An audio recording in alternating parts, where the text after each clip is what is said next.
When you see that notification, we about to go live. Hit this track and do you dance like you Karen Lacey. Run it back and turn Matthew to the house, baby. It's Tingle and Co. Come keep with the show. It's a new era. Let's get it, let's go. It's Tingle and Co.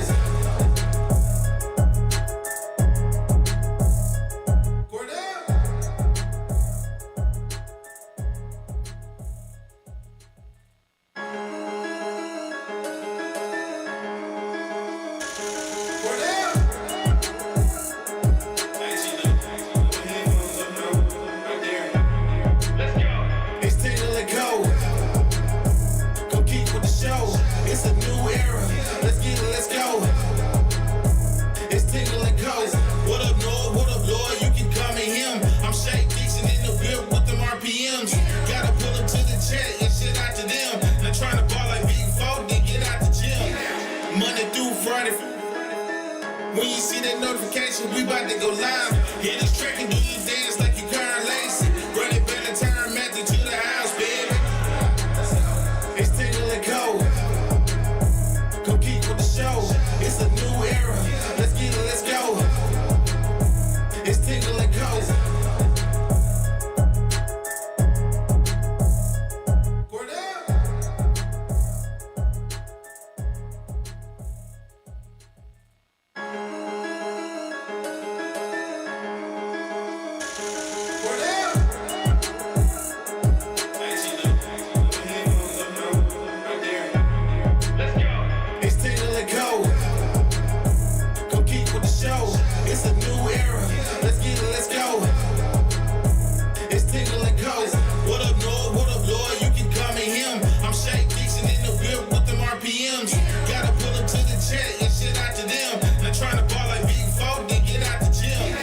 All right, good morning and welcome in here on this Monday morning as we get the week started right after a 3-0 weekend.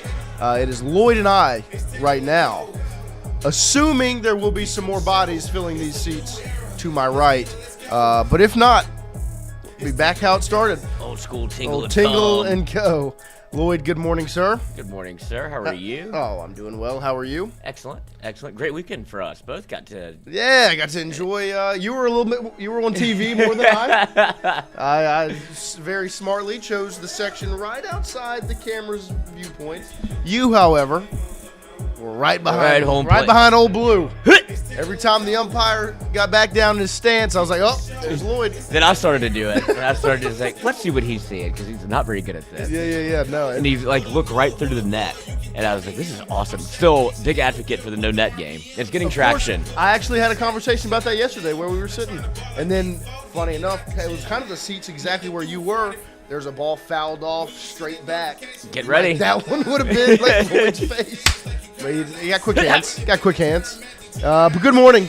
Welcome in here on this morning. We appreciate you starting your morning with us every single day, getting your week kicked off here on this Monday. Sabron aptly put, we're the Gooners. I think that's why they're late. Probably. That's a great name. That is. For that crew over there. But we appreciate you guys starting your week with us. Don't forget, we're always brought to you by our friends over at FanDuel. FanDuel brings you our show every single day. Would not be possible to bring you Tingle and Co. at whatever time, whether it's starting at 8 a.m. or 8:08 a.m. 8:08. It's happening, and that's due to your friends and our friends over at FanDuel. Make sure you go to the website, you download the app. FanDuel Sportsbook is where it's at. We've got a Tingle & Co. pick of the day every single day in our Discord, so make sure you get in there and you use FanDuel to make it happen. As the sideline here is starting to get filled, Poggi makes his way to his seat, and here goes Chrissy. Yeah! And the crowd goes wild. He flexes to the crowd. Good morning, fellas. How are y'all? Doing good? Good. Good to see y'all. Appreciate y'all hustling in this morning. Hunter Hall asked, is Poogie dead? No. Alive and well. Good. Right here. He's made his way back from Fort Worth, Texas. Poogie, good weekend? Yeah, great weekend. Good. Chrissy, you? Giving me all the lore in the car. Oh, I'm sure. I got play-by-play updates. Good weekend for the fellas. Appreciate them getting in here. The Gooners. On this. That's as dubbed by Sabrion. Shout out to Sabrion. I know you got extra biscuits back there. Mikie joining us this morning. Oh, I need to text double him. check. Yeah. I know he's awake because he's got the lad. Of course. Shout out to Jam. But like we said, good weekend for LSU Baseball. They go 3-0. They do still play tonight. Like we said, it was a 4-game slate this weekend. Friday, Saturday, Sunday, Monday. So they do play this evening. But over the weekend, Friday they win 5-2, Saturday 3-1, and Sunday 3-0. A shutout performance from the Tigers. Obviously, as you can hear from those scores there, didn't score many runs. 11 runs total on the weekend, and only gave up 3. But obviously not the offensive output you would have liked to see, and that's been the main talking point since the games over the weekend is the lack of offense, especially yesterday, and really all of them. But yesterday it was tough going back out there against Dartmouth once again and just not ever really able to get the bats going. I remember sitting there. I mean, they were underneath everything. It was pop up after pop up after pop up. And there were a couple of times that it worked out in your favor where the guy doesn't catch Milums and he doesn't catch Dardars. That's a double. And it was like, okay, that's an error. I guess that works. But ultimately the offense did not show up this weekend. If you've played any level of baseball, that is one thing that will drive a coach absolutely through the wall is pop-ups. Underneath. It is at least in my time, we had a kid that had a problem. He was a lefty bat, played first, like great pop, but that was his miss, was the flare out to like third base, left field. And it got to be such a problem that even in the cage, if he did it, right, just start running. And he would just do first pitch. It was really like Willie Mays Hayes, like with the push-ups. He would hit one, and you guys, like, what do you look? Go. Yeah. And then it just became pop-up, and you just start running.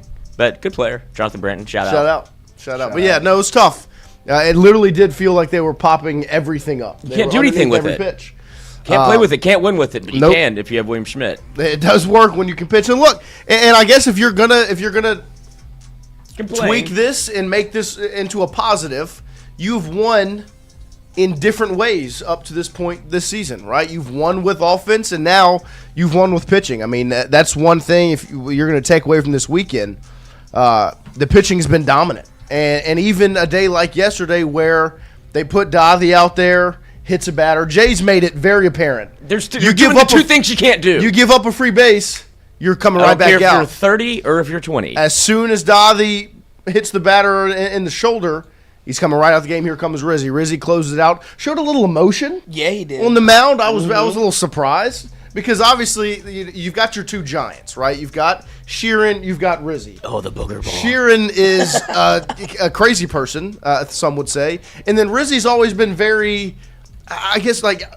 mild-mannered and calm and just he had some energy and some juice on the mound yesterday. Ultimately, he couldn't close it out. They bring Newt in to finish the game off. But some dominant pitching over the weekend. Wyatt put out some numbers on our Twitter page because Jay had asked, he said, go check out some numbers from starters last year compared to this season. Obviously, last season, that was the strength of this team, was starting pitching. You had two aces.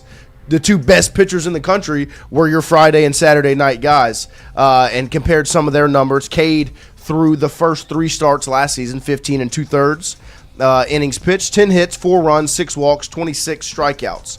Ianson, 17 innings pitched, 14 hits, 6 runs, 3 walks, 20 strikeouts. Kaysen, Moore, and Schmidt this year. Kaysen, 13 2/3, 11 hits, 9 runs, 7 walks, 21 strikeouts. Cooper Moore, 19 1/3, 15 hits, 5 runs, 2 walks, 27 strikeouts. And then old Willie Schmidt, 16 1/3, 10 hits, 3 runs, 4 walks, 25 strikeouts. Those are pretty good numbers, right? I would love to see them all added together. I mean, I feel like that's probably 25 and 25 is 50.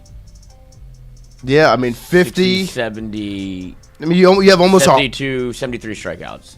It's just 2, 6, 13 walks. from your starters. Pretty good. That's a great average. That's pretty good. Cooper Moore has been. Oh no, I have it in the document. Some of the Anthony Renato put out a little compilation type video of his strikeouts, the pitches he used to get the third strike, and he is absolutely dealing. Mm-hmm. Like you talk about command a lot. I don't know if there's a pitcher on this roster that has better command of all of the pitches he throws. Yeah. He's got like a 5-pitch mix, and they all are just going exactly where he wants them. It's been beyond impressive through his first 3 starts of the season. It's been huge for LSU because you need it, right? Especially this weekend. Ugh. I mean, that's just filth. You needed these guys to be nails because offensively you weren't producing. The output has not been. Look at that guy behind the dish right there. Boss. Look at that guy with the shades PC on behind principal. the dish. We're my umpire. Shades. But I mean, they can't touch this guy. And everything was because, of course, we all play the game of certainly sitting back there. You're like, okay, how many pitches? Like, what did it take for you to make contact? And everything, it felt like we kept checking. That was awesome. Also on the strikeout that got away from Cerny, he slid right into us. Yeah, right at you. Got some pebbles on me. And he does the pop-up slide. He goes, fuck! Whenever he didn't pick it up, I was like, hell yeah, dude! Because I almost said so. I was always like, got time. And he's not happy. No. And I was like, no, you don't. No, Eat never mind. Put it in your pocket. But to see him pitch and deal that way, yeah, just from that perspective, it's like everything was, you have no idea what's coming. I was like, that's why he, as I would contend, is like probably the hardest person to even like make solid contact on because he can throw anything he wants. Yeah, you don't know. You like you said, you don't have any idea what pitch is coming, and they're all strikes because they're all strikes. He just deals. He's dealing, man, and it's impressive and it's necessary right now. Like you need your pitching to be nails in the where your offense is right now. They are in this rut. They can't. They're not making solid contact. They're not making it happen with runners in scoring position. When they do finally get guys on base, they're not capitalizing. You know, they're making these Northeastern and Dartmouth pitchers look like SEC guys, and they're not, right? And that's part of baseball. But the good thing is you're seeing the pitching step up on a Friday and a Saturday. How much of a blessing is it to go from Kason Evans to Gavin Guidry to finish that game out, and then to go from Cooper Moore to Devin Sheeran, and you use 4 guys through 2 games? I mean, that's what we talked about last season, right? It was Anderson to Cowan and then Ianson to Evans. You were getting through your first 2 games in a weekend with 4 guys. And that just leaves the entire bullpen available for your Sunday. And yesterday they needed a couple more of those guys. They needed they used Dottie. They go to Rizzi. They finish it out with Newt. They use 4 guys or 3 guys after Schmidt yesterday. And now you have a game tonight. And I think it'll be very interesting to see the direction they go. But it's been beyond impressive, I would assume. I would have thought Newt if he had not come in and closed it out yesterday. Still can obviously go because he pitched an inning. Yeah, it'd be odd, I guess, turnaround because you usually don't see somebody throw and then throw again. Right, I would assume maybe Wednesday at UL. Yeah, I was gonna. Do you think today would be a bullpen day or? I think they wanted. Cowan has gotten the opportunity to start a handful. Once already this year against Nichols. I wouldn't be surprised if they go back to that just to try it again. He hasn't been his best. Nope. At this point in the year. And you want to have a 4th starter. Yeah. So I think it would still be a bullpen game, but I think I go with Lloyd with Cowan getting the start just because they do want to try that there. And I do think that I don't know if they would ever admit it, but there's a little extra juice Wednesday. Like you want to you want to be able to have 100%. Also Guidry come in and slams the door. No, that's what I'm saying. I mean, how much of a blessing is it that you only have to use 4 guys on a Friday and a Saturday to get out of there? Like, Gavin Guidry's been massive in the way he's performed up to this point in the year. It's absolutely dominant. And speaking of dominant, you can't not talk about Schmidt yesterday. There's been a lot of pressure put on this young man all offseason, coming off of a national championship year last year. You were looking ahead to 2026, and you were going, it'll all go right if and the first name that comes out of your mouth is William Schmidt. It was always the first thing was if they're going to be as good as they want to be, William Schmidt. If LSU wants to go back-to-back, William Schmidt. Who's going to take the biggest jump needs to be William Schmidt. Schmidt. Mm-hmm. That's what it's been all off. Marsha. Right? Like, that's all you hear, right? And right now, I mean, it was maybe a little rocky. Gave up a homer in his first start. Turned it around against UCF. They run rule. They shut it out against UCF last weekend. And then yesterday, he was absolutely dealing. Because he's not having to be fastball reliant, right? He's not just throwing fastball, because he's landing his other pitches for strikes. Right. And it's been the conversation around his command has always been the question. Can he have control and put the ball where it needs to be? And you've seen back-to-back starts now where his command has been much improved. And in the moments last season where he struggled was when he would get runners on base, when he started getting a little funk, when he walks one guy or he gives up one hit, it kind of started to snowball. He's completely changed that narrative this year. He got runners on base yesterday and still no walks, one hit by pitch. Shut them out. And the hit by pitch was his last batter of the game. I mean, they couldn't touch him. No. And Jay talked about it after the game. And Schmidt also spoke after the game. I have both of those in the two claps. Shout out to John Eads for always getting that stuff put out. But, I mean, Jay talked about it. He was like, that. Nobody else is putting that out on a Sunday. Nobody else in the country is trotting a William Schmidt out there on a Sunday. I mean, it's been the biggest thing that we've discussed over the last 4 years in LSU baseball has been, who's your third guy? Who's your third guy? You've never had a Sunday guy. It's always been up in the air. It's always been maybe this guy. You thought last season you were going to have it, right? Anderson, Ianson, Shores. Well, ultimately, there's a different plan for Chase Shores. He was a bullpen guy. He was still one of your three most important arms. Definitely in the top five in postseason play. Just wasn't a starter. And now you've got three starters. And here's Jay Johnson talking about William Schmidt and his performance yesterday and what that means for LSU baseball moving forward. Actually, have Schmidt up first. That's fine. Roll with Schmidt. This is Schmidt talking about himself. Confidence. I mean, playing with first-round picks and second- and third-round picks, and just seeing how they went about their business and how they got the job done out there. I know what it takes to win, and I know what it takes to be a good pitcher here. And then, I mean, again, just like the defense and even Cade, the transfer from freshman to sophomore year is, like just a good battery of pitcher and catcher position. And he's helped me out so much, just telling me what's good, what's not, and I feel like we've both gained a lot. And now here is Jay Johnson. Confidence. Elite command like today. I mean, 9 strikeouts, no walks. And then the time from when we got back from break until opening day was really critical. And I feel like the 3 outings of scrimmage games really provided me like what we needed to do with him and in terms of preparation, and he's followed that to a T, and the execution has followed. And it's going to be hard to beat when he throws the ball like that. Mm-hmm. I mean, it's exactly what you were anticipating. It's what you wanted, right? I mean, when you got William Schmidt to not go to the MLB draft and instead end up in Baton Rouge, you were expecting somebody that does that. I mean, that was dominant yesterday. I mean, the ball explodes out of his hand on the fastball, and then when he's landing those secondary pitches, it's just filthy. It really is. And it's huge for LSU moving forward, without a doubt. And you needed it yesterday. Like we said, I mean, LSU scored 3 runs.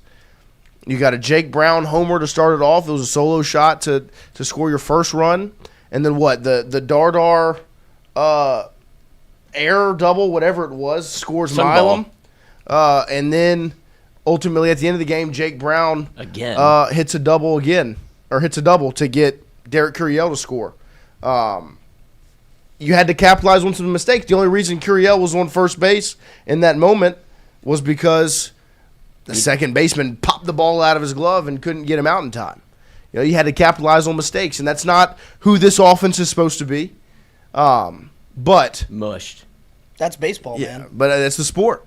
It's baseball. And you got to find ways to win. It really is the best. As he's trotting around the bases, because I'm not standing far behind here to the right. I don't know. And he's trotting around the bases towards John. I'm like, motorboat, motorboat, and just getting everybody prepared for it. And it's unbelievable. He's in there, man. It ain't no halfway. John Pearson's a lucky guy. Jake Brown's the lucky guy. I don't know. York should have gotten there earlier. But man, it is awesome. And then obviously, do you think they'll ever do the milk the cow? Milk the cow? I don't know if they'll ever milk the cow. I don't know if they're milk the cow. But it was a fun weekend. LSU goes 3-0. They're back in Alec Box today as they face off Northeastern today.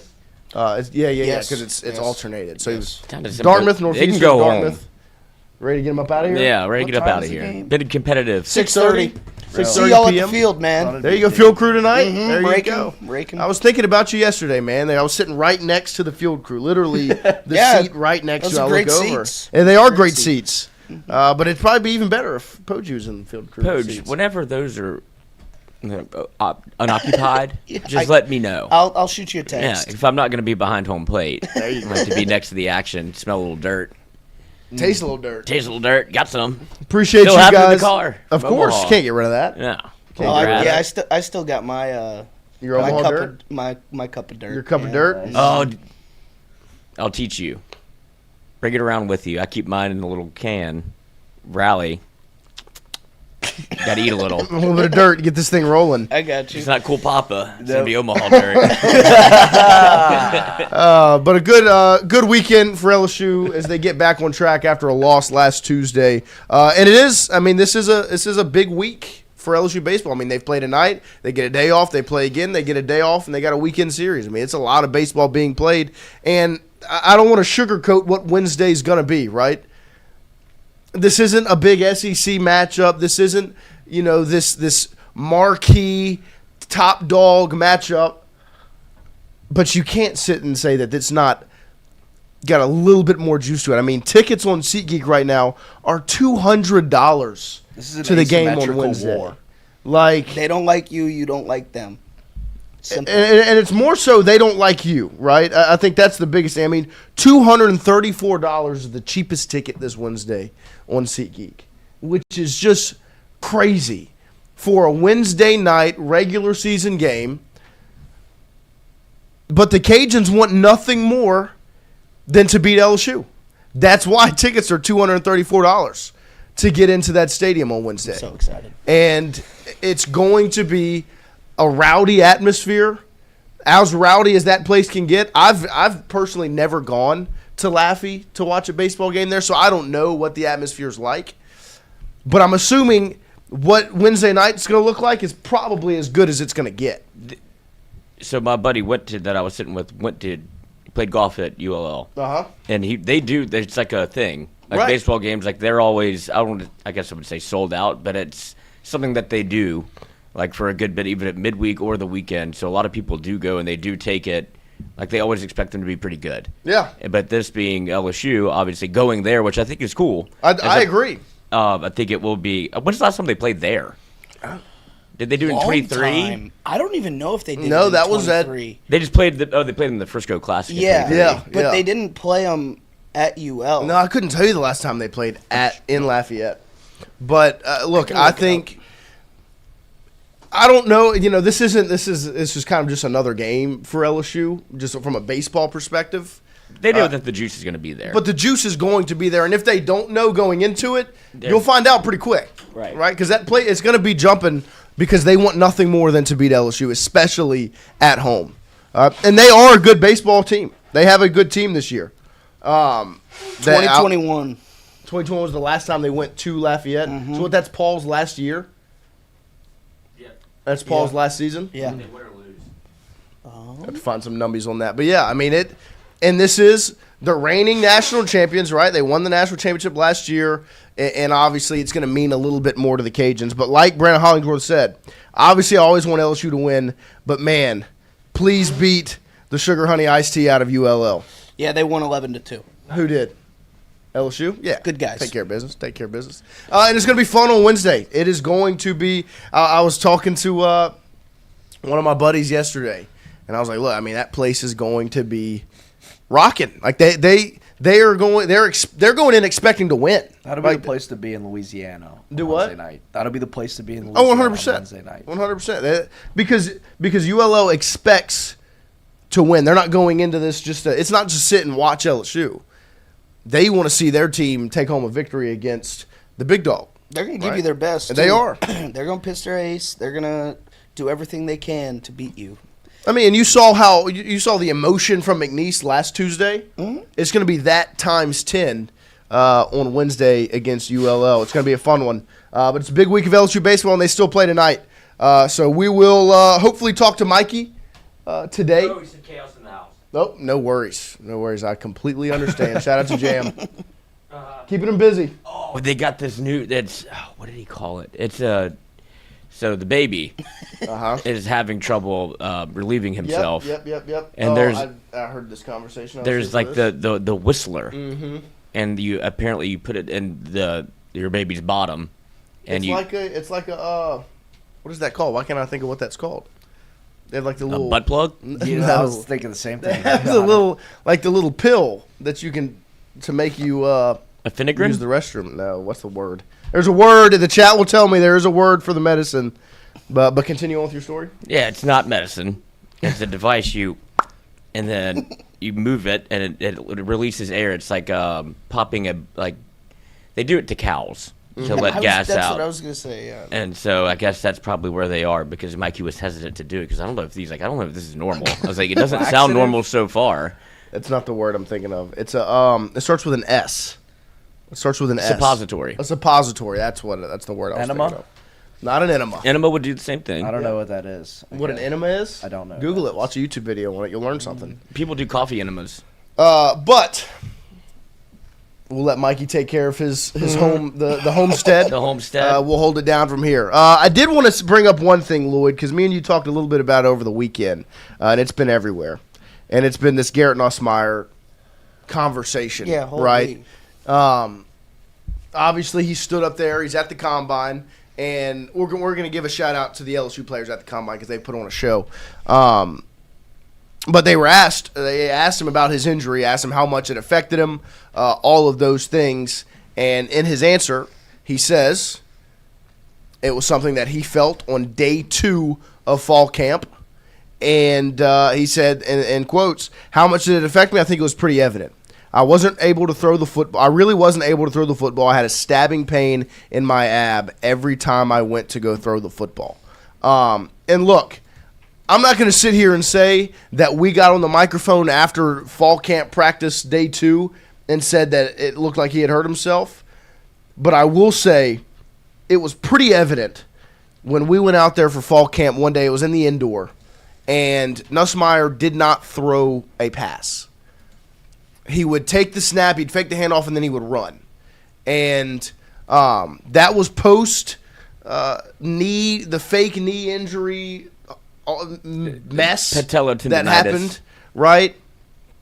And we go into the indoor facility. Me and Lloyd are sitting up there, and I look over at Lloyd, and I go, he hasn't thrown the ball yet today. And I'm going to go back today, and I'm going to find when that was, what practice that was that he did not. Well, and then that also happened at the open scrimmage. Right. That was. But see, that was because that was a week or two before the Clemson season. Yeah. But this one was much earlier. It was maybe a week before that, or a week and a half, and he was not throwing the ball. And I remember looking over at Lloyd and going, "Has he thrown a pass?" And it essentially was dubbed a pitch count. And that was when – and I remember me and Lloyd standing in the stadium at Clemson going, there's something – you could just tell from the way the offense was called. There was something going on. Once it started to become we watched that practice. Like, well, maybe they're trying because we were trying to find a reason as to why. Like, they were doing a bunch of like zone reads, and he was keeping it every time. Like, well, maybe they're trying to convince him that he can run the football. and he's flipping the towel. He's flicking the towel. And then that's when it became he's throwing a towel. Right. And then we saw him again whenever. And the thing to me is this is Brian Kelly encapsulated. Like, this is a short summation of who he thinks LSU, the fans, media, like that, not smart enough to pick up on something like that. Like the arrogance to, look, I appreciated being able to go to practices and seeing all of that. Of course. Like, that's a great way to have a relationship with the media, and that's how I guess these things don't get talked about because you want to be able to keep your standing in the media. I have none. And so I didn't mind being like, look, I think this is something to look at. And we all were kind of on that same page because there's conjecture that like this wasn't reported on by the media enough. And it just depends on where you take your medicine. I can't tell you that it's not out there. It's just where you consume your product. My biggest thing is this is not I don't think this is a poor reflection of LSU media. LSU media was not the problem in the situation. I mean, you saw Brian Kelly multiple times go up to a microphone and lie. To be asked about the health of the quarterback and the situation and not tell the truth. I mean, you can only say so much when you're getting told something else, right? And we sat here and said, he's not throwing the ball. That's odd. We talked about with Rowe about it, right? How many times we were like, Rowe, how many times at fall camp did you not throw the ball? I went to fall camp when Jay Daniels was the quarterback before he won the Heisman. He wasn't on a pitch count. And he was that important. Max Johnson wasn't on a pitch count. Right? Every fall camp, I'd never seen it until this year. And so, look, I'm not saying the Baton Rouge LSU media did not, did this excellent job covering it. Of course, more questions could have been asked, but they were, and the answers were not truthful. But we also can't tell you who to listen to, and I wanted to go to bat for my guy LC over here on social media yesterday because there was a lot of conjecture about Baton Rouge media not covering this or maybe covering it up or lying to protect who. And the man here to my left got on the microphone for weeks on end talking about how odd the pitch count was and how odd throwing the towel was, and something seems off. And then you watch the first 2 games of the year, and I think it tells you all you need to know. I believe I said, don't shit in my hand and call it gold. Right. Because that's what essentially he was, like, you had Brian Kelly up on the podium, and then it even got into week 3. Right. Of, I think it was like the first away game. Was it the Ole Miss game? What are we talking about? The first away game for LSU, where Jacques went and talked to Clemson? No, it was like the first away game was Ole Miss. Week 5. It was? Okay. Yeah. That's when, and it got into week 5, where Jacques Doucet was in the locker room asking Nusmeier about it, and he's like, I don't really want to talk about it, versus Brian Kelly said, he's fine. He's on the other end of it. He's on the other side of it. Whenever this carried on for so long. It's like a 1.5. Yeah, that's when he was talking about the knee. And also, bizarre. Have you seen the video? I have. I remember the video. It was because he wasn't supposed to speak, and like, he came out to get your fucking nuts out my face. Yeah. Joe Sloan had the. And he was doing us a solid by coming to tell us about the injury, actually, saying that it was a 1.5. Because it was Sloan's media day that day, I remember. Listen, it's a 1.5. But my biggest thing is ultimately, like we said, we had the conversation about, where you have something that's good and bad at the same time. Ultimately, the way this all played out was good for LSU. It was bad in 2025 because you had a team that realistically sit back and look at it, watch them perform at Pro Day and all these. That team is that roster is a contending roster. Mm-hmm. And you can't tell me it's not, because Brian Kelly got fired because a contending roster wasn't contending. Right? They spent $60 million because he had screwed it up that bad. The roster LSU had in 2025 was a contending roster. But they were completely and utterly mismanaged. And it's good and bad at the same time, because ultimately all of that playing out, as bad as 2025 was, has turned into where LSU is right now, which is in a great spot. Because you got rid of that regime, you've brought in this new, and the energy around it, all of it is in a much better place. Regime change. But it sucks for Garrett Nusmeier. Yes. That the way it played out in 2025 went the way it did. And I'm so excited for the fact that watching him throw the football at Pro Day, if you haven't seen it, he's good. ripping the football. He looks so good. And that's who he's always been.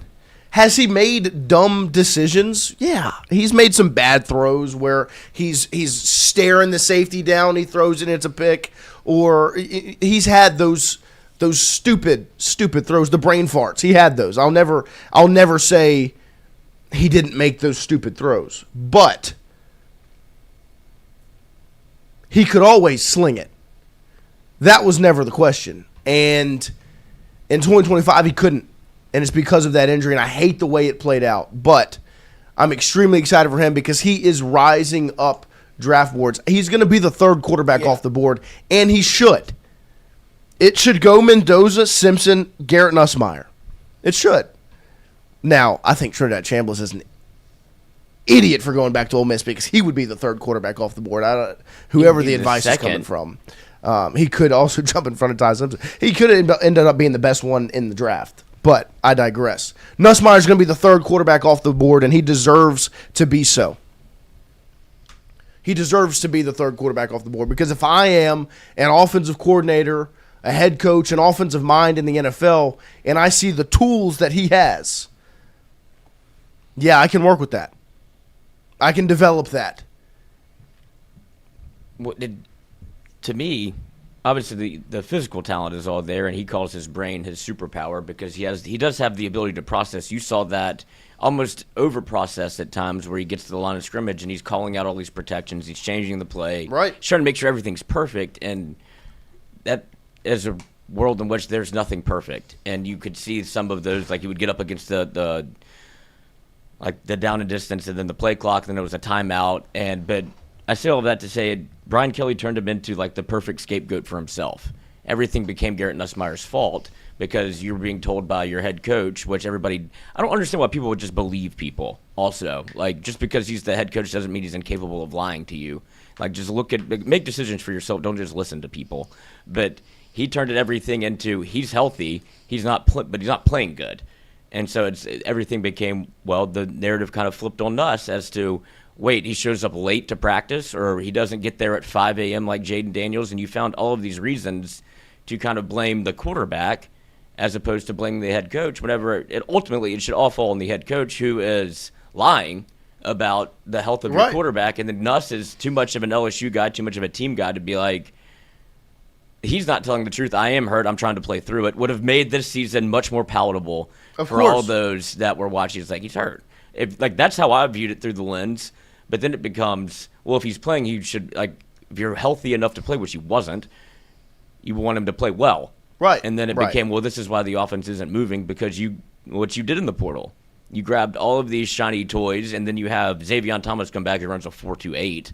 Yeah, and the toys are shiny. And Barrion Brown runs a 4.4, and that's what's going to be frustrating about all of this. And you'll see Chris Hilton run, whether it be at Pro Day or at the Combine. I don't know if he's gone yet. Yeah, he ran a 4.4. Really? I know. I was very surprised.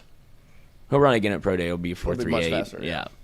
But yeah, no, I mean, and that's the point, is where, the reason why 2025 is a disappointment, because that roster should have contended.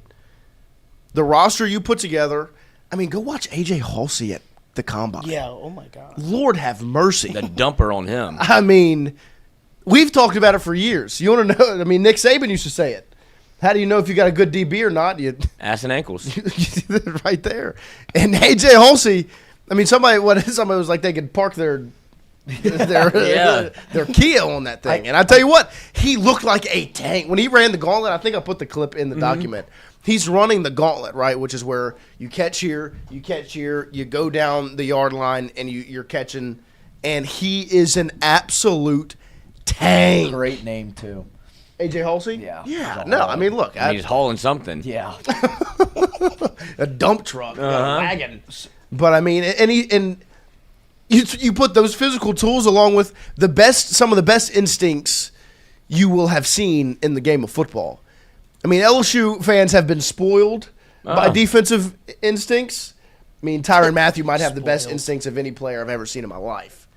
But you look at AJ Halsey and the ball skills, the instincts, and then now what you're about to see on this video, the physical traits as well, because he's going to be a steal in whatever round he goes in. If it's the second round, whoever gets him, steal, because it's a player. He should be a first-round pick. And that's why that team was disappointing, because you had the tools, you had the players, and you didn't do the job. Barryon Brown 4.40 as well. That's so shocking. But he also hit the fastest speed on the gauntlet. Okay, So I would have thought he would have done like the cone drill, Right. the quickness drill. I Yeah. feel like he would have one of the fastest. Probably, times. because there are differences to it. Some guys are quick bursts at the line, like Xavier. I mean, a 4.28 is Moving. lightning fast. Yeah. But can we play that clip of Halsey? Because this is, I mean, look at this man. And the calves, the shoulders, That tank. Look at him go. and the ball, his ability. It looks like a wide receiver. Yeah. Like you wouldn't think he's a DB, and this is easy. I mean, for that's him. easy, coach. And he's going to be it's because he makes it look like that in the way that he plays. He almost becomes like a luxury instead of a need. Yeah, Like yeah, if yeah, you yeah. whatever you drafted, it's like, oh, it'll be top of the second round, like slide into could be late second, early third, and it's like if you get him, you're getting a 10-year player. Like you should, if you want a bona fide legitimate starter, don't overthink it. You could take him with the 15th pick and be happy. Right, well, no, Like the I agree. Saints could take him and be like, I would be thrilled even if he didn't play at LSU. If you just saw what he did before, I was thrilled when LSU Houston, got him. right, yeah, Houston. Because I saw it, and you go, that's a football player. Right. And so if you take him, you're getting a bona fide. There's not a world in which he doesn't succeed in the NFL. No, there He should can be do both. one. He can hit. He can cover. He's got the instincts. There should be No-brainer. one He can safety, hit. one safety taken ahead of him, and that's it. Caleb Downs. Caleb Downs the only one that should be taken ahead of him. Outside of him, if you want a safety, that's the answer to the test. He's a player, absolute dog, and that's why it was upsetting that the season went the way it did. But ultimately, LSU is better for it. They are in a better place because of it, even though it sucked. Because, like I said, that team should have been a contender. That was a contending roster. Yeah, I mean, You can't tell me it wasn't. The reason I know it was because Brian Kelly doesn't get fired and get paid $60 million if this team's not a contender. Oh, that's if Nusmeier. Garrett Nussmeier can do this, they're a contender. If he can do this, they are a contender in college football last season. But he literally couldn't do that. We didn't see that very much. Ever. He didn't. Chris Hilton against Ole Miss, Barryon Brown against Louisiana Tech. They're both running away from the Naked. defenders, and he couldn't get the ball there. It was obvious, absolutely obvious. But I want to make sure it is said, regardless of who it is in Baton Rouge media, the problem was not the media, it was Brian Kelly. And maybe the media, including ourselves, or myself, not Lloyd. Lloyd was on top of it from the jump. Could have done a better job not believing the words coming out of that man's mouth. But it was on him because he lied. He told you time and time again the guy was healthy and he wasn't. And So credit to Garrett unfair to Nussmeier do for that to him. do what? So unfair to do that to him. Yeah, no, I mean, and credit to Garrett Nussmeier for never throwing LSU under the bus. Never blaming it on LSU. Every reason and opportunity to do so, and hasn't. So shout out to Nuss. And I'm excited to see where he goes during the draft. I'm excited to see him at Pro Day. He's performing well in the Combine. I'm not surprised whatsoever. Not surprised at all, because he's always been able to do that. He's always been able to drop back and rip it. There was 1 year that he couldn't do it. And it wasn't because he didn't wake up and get to the facility early enough, or he didn't use the VR headset enough. That's not why he couldn't throw the ball downfield. It was because he was hurt. And as aggravated as because there were times that I got aggravated with Garrett Nusmeier this season. I remember the little pivot rollout against Alabama where I think it was his last, where he gets sacked. It was the last play of the game for him before Van Buren come in. I would like you to go through all the Tingle & Co. shows through football season and find an instance where we said he wasn't hurt, because he was hurt, and it was obvious. And so credit to Garrett Nusmeier for pushing through, battling through. I wish it would have ended better, but I'm knowing what's in the future for him is going to be very, very exciting. So we appreciate you hanging out with us here on this Monday morning. We will take a quick break here as we've rolled through hour number 1. We'll come back. We'll open up hour number 2 right after this.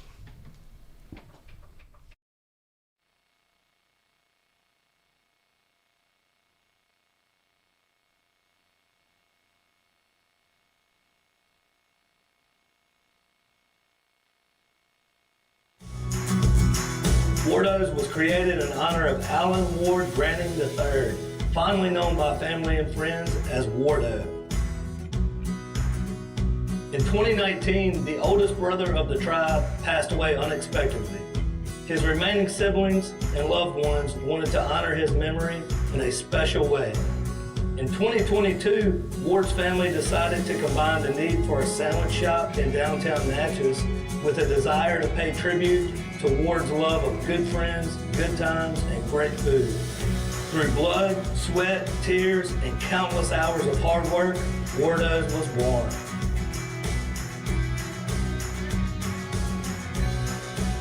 So go visit Wardo's today at 309 North Broadway Street in Natchez, where the po' boys are so good, you'll swear you're in Cajun country. Hey, Miss Lou, come visit us, Tom and Wright Granning at Go Martin on the Go Deli. Go Martin has clean restrooms, community coffee, an awesome beer cave, and a great selection of anything you may need.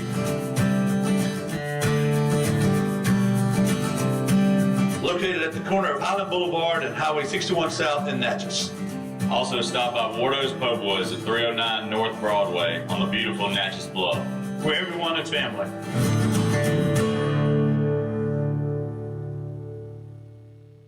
When it comes to your home, the roof over your head matters. At CAS Roofing, we don't just install shingles, we build peace of mind. With years of experience and a commitment to craftsmanship, our team shows up on time, gets the job done right, and treats every project like it's our own home.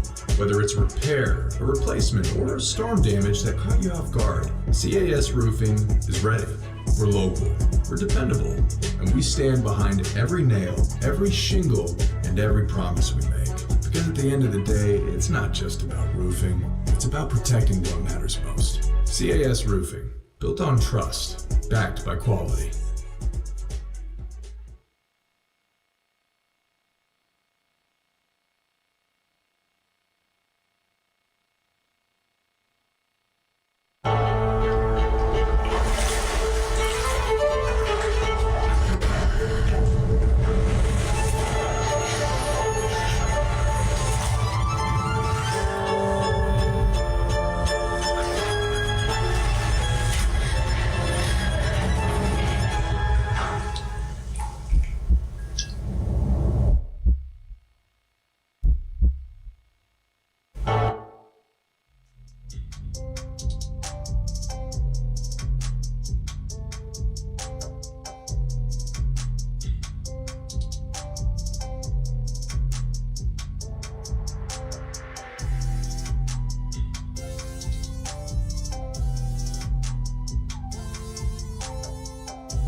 All right, welcome back here. Hour number 2 on this Monday morning. We will be headed over to the boys. I won't be able to. Got to get to the high school for some basketball practice. But they'll be headed over to Red Six Spice after the show to record, episode 5? 6? 5 of Cooking with Roe. If you missed the one that went out on Saturday, go back and check it out. It was Roe, of course, Rohan Davey, and Miss Lily Courtney cooking some pork chops, mashed potatoes, and asparagus on last week when we were in the Red Stick Spice kitchen. Did not make it home. No, did not. Cleaned those plates off. And what is it today? Pizza. We are doing good old pizza. They got a great pizza oven at the Red Stick Spice. Yeah, Roe noticed it and goes, well, why aren't we using that? Like, well, we can on Monday. And we will. It is. Hold on. I got the menu over here. There you go. Hit us. Are you ready for the Roe pizza? Can we do? No, we will do a Hawaiian pulled pork pizza with pepperoni, red onions, red sauce, crushed pineapples in the sauce, a puree, drained pickled jalapenos, and cheese. I do like pineapple on pizza. Not a bad day. She's gonna puree the pineapples into the sauce. Yeah. And so it eliminates the debate of pineapples on pizza. I wouldn't say it eliminates the debate. I think if you just be it does make it better. If you didn't know, it does make it. Like, it is better than than sweet sauce. Because I am very much anti pineapples on pizza. My take on pineapples on pizza is it doesn't belong on pizza, but it's good on pizza. I could see that. I don't eat pineapple. Well, not the biggest vegetable fruit guy. Of course. But in the puree, I could imagine a little sweet, a little salty. It is better. Good combination. It's definitely a much better idea. And credit to Lily and Roe for being on top of it. Yep. Being very aware. A little chemist in there. Very aware. Because, like I said, I am not pro pineapple on pizza, but that makes it much easier. More palatable. Yes, to think of. So make sure you check that out. We'll have that out for you this week on our YouTube channel here at Tingle & Co. And like I said, if you missed the pork chops, go check that out. It is on our YouTube channel now. It went out on Saturday. But tonight, some LSU baseball live from Alec Block Stadium. LSU plays Northeastern at 6:30 p.m. In Alec Box. Their second game against Northeastern. They won 3-1 with the one run for Northeastern coming off of a solo home run off Cooper Moore on the latter half of his outing. Other than that, they were absolutely shut down by Moore and Sheeran.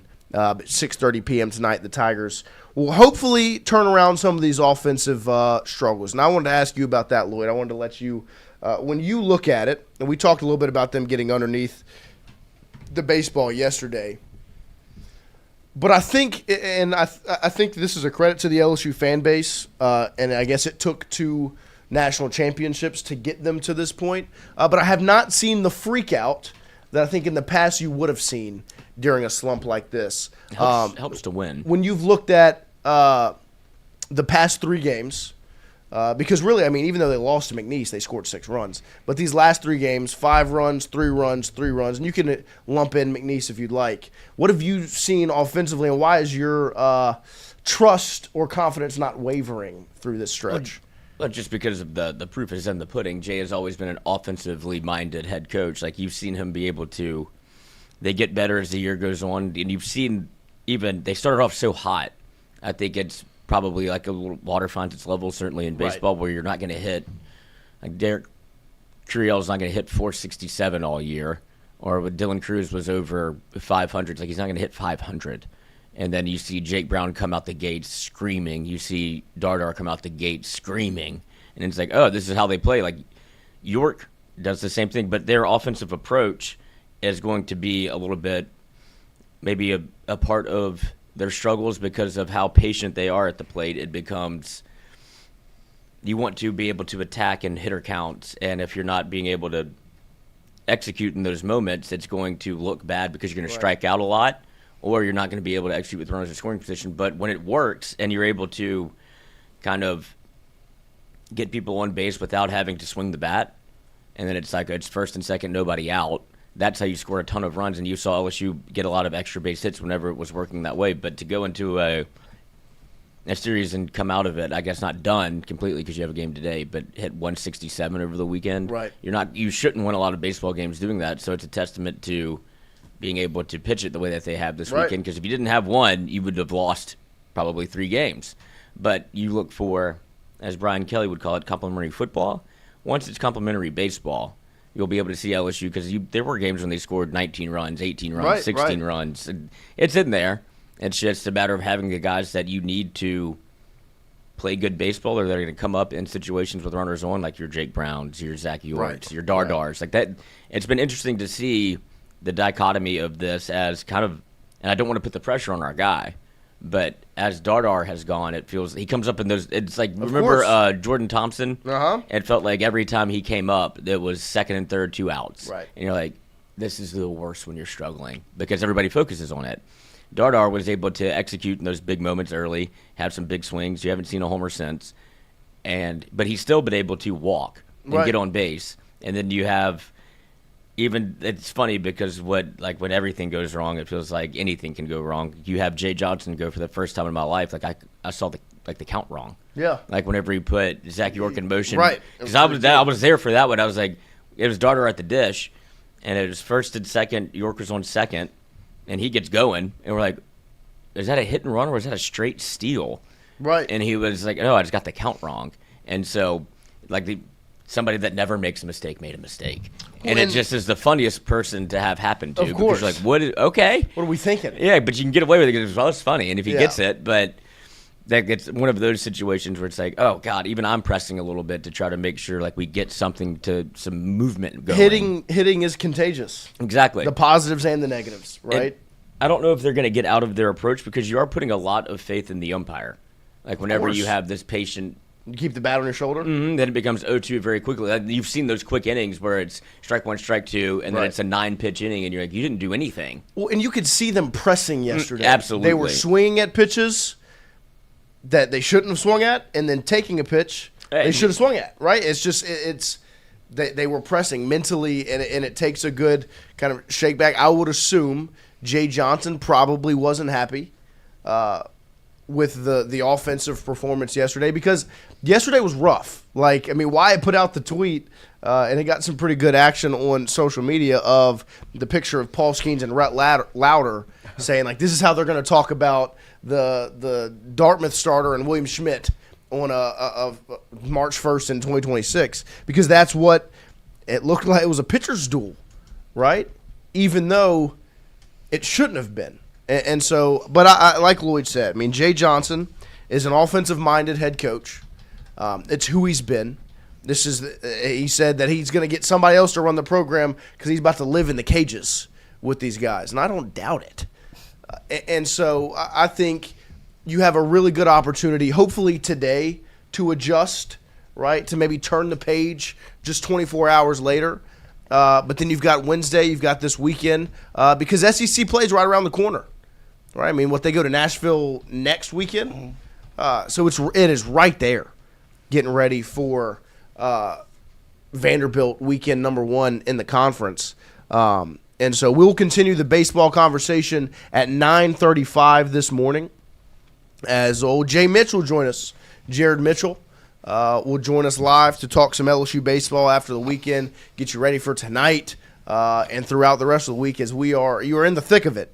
It is baseball season. You go from a Tuesday to a Friday through a Monday to a Wednesday to a Friday through Sunday it's just nonstop, and that's how you do it. And LSU right now 11-1 on the year, and excited to see them get out of this funk because hitting is contagious. If they can start getting the ball rolling a little bit and find some momentum, you don't want them to be playing their best baseball in March anyways. Or in February. Technically, I'll count yesterday as February as well. You don't want the best version of LSU's team to be the team you saw in Jacksonville. You don't want the best version to be right now in a weekend against Dartmouth and Northeastern. What you want is for them to continue to grow to the point where when they get to May, the end of May, into June, and postseason play, that's the best version. And as of right now, you've seen a very good offense one weekend. And then now this past weekend, the pitching has been dominant. And once those two things start to level out and be complementary, it can be a pretty good team. And so we'll continue that conversation at 9:35 this morning. LSU women's basketball has closed out their regular season with a win yesterday over Mississippi State live in Starkville. They win 72-63, I believe. It was a close one. Mississippi State stuck around, battled hard in that game, but LSU able to get away with a victory. I think Michaela Williams had a 20-plus point double-double. She had one double-double through her career before this season, and she's gotten 3 the last 3 games. That's 3 straight. Huge response for her after what I would assume was a rough second half in that Ole Miss game when she didn't play. She's been able to turn around and be extremely effective in other ways. But they did put out the SEC tournament schedule for LSU women's basketball coming up. There's the victory right there, 72-63 over the Bulldogs in Starkville. But the 2026 SEC women's basketball tournament bracket came out over the weekend as well. LSU secured one of those top 4 seeds in the conference, which gives them the double bye once again. And interesting enough, if you look at that bracket, they are on the same side as old South Carolina right there at the top, which would mean LSU and South Carolina would meet in the semifinals if it's chalk through that point. Obviously, LSU's bracket has Mississippi State, Florida, and Oklahoma there all on the side, and if LSU gets through, whoever wins there, they will match up with number 1 South Carolina in the semis. That's potentially 3 matchups with South Carolina this year. That would be the second. That's crazy. That's big. I mean, that's what's crazy when your conference is that good. Yeah. And so this would be the second matchup with South Carolina, and if you get through that one, you could potentially have your third matchup with Texas. And that shows you the power of this conference. But I'm assuming on Saturday, March 7th and Sunday, March 8th, it's going to be must-see TV in the SEC tournament if LSU and South Carolina can match up, and then whoever wins on that side versus the winner of the other side of the bracket is pretty big time. And I think that's the main reason why when you look at where some of the top 16 seeds, because I agree with this point, but I also disagree. It's why you see LSU on UConn's side of the bracket, or you probably will when the NCAA tournament bracket comes out. It's because they don't want to put LSU on South Carolina's side or Texas's side, because say LSU plays South Carolina and then they end up on South Carolina's side again, they're very much probably going to see them a third time. You're going to watch that matchup for a third time. If they get through South Carolina and they play Texas, and then they're on Texas' side of the bracket, you would see them play that game 4 times. 4 times LSU and Texas in one season match up. I mean, I remember we used to talk about it in football, be like, you're telling me we're going to watch Georgia versus Alabama twice in a season? Right. You're going to watch LSU, Alabama twice in 1 year? Right now in women's basketball, you can see that game 4 times. And that's why, to avoid that, they would put LSU on UConn's side of the bracket. My disagreement with that, though, is LSU is the overall 7 seed. UConn is the number 1 seed overall. LSU shouldn't match up with the 1 seed. They should match up with the overall 2 seed, which is UCLA. Not a SEC team. I would see no reason why LSU can't be on that side of the bracket. And I'm not running from anything. If they're on UConn's side, they're on UConn's side. Let's run it up Kim Mulkey, Gino Auriemma in the Final Four. Or the Elite 8, it would be. That would be, I mean, talk about must-see TV, it would be right. Massive. And that also plays a factor. It depends on. But the 7 seed should be on the 2 seed side. Right. And I wonder how much that plays into where they want to go in terms of travel for wherever they end up. Where is it, in Texas again? Yep, there's a Fort Worth. There's a Fort Worth, yeah. And then it was Albany last year or 2 Spokane years? last year, Spokane, Albany and then before. Albany the year before. Fort Worth, shout out to Poggi. Yeah, nice. Did you lay some foundation there? I know you'll be back. Laid something. Poggi penis playtime. P cubed. But it'll be interesting to see how it shakes out. But it should be an exciting week of some SEC basketball. I can't wait. I mean, I would assume LSU and South Carolina are going to match up once again in the semifinals, if everything goes to plan. I would like to play that team again. South Carolina? The way it went last time, where you were this close. Not even that. It's just must-watch TV every time. It is. No, it is. I mean, there is nothing like it. Whether you enjoy women's basketball or not, yeah, it's must-see TV. You can't not watch it. 2 years ago, they had like a fight. It was 2 years ago, the SEC championship game. I mean, that was, like a 30-minute stoppage? Yeah. It's must-see TV.